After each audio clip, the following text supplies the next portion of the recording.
chernam dosina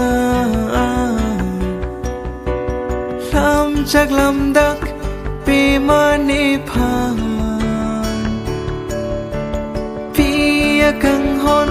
pajir lana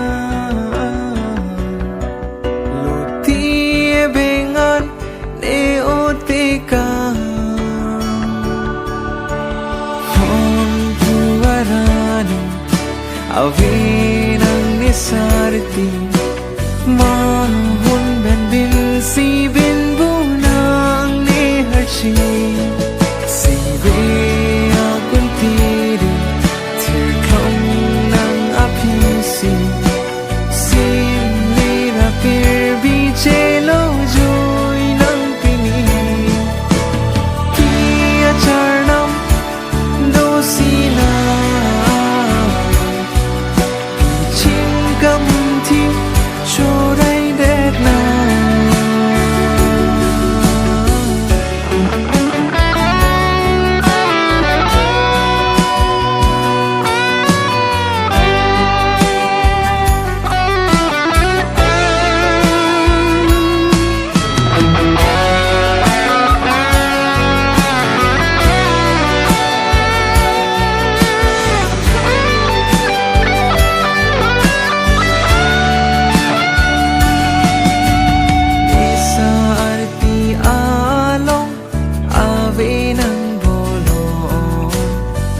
rim rim akang hon la sine kilo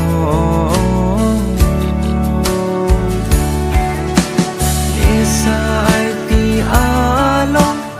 ave nang bolo prai rim rim akang hon la sine kilo chin tin thi det akang hon nang ina son ba oi căng rong la nang căng hon kia charnam dosina chingam thi chorai det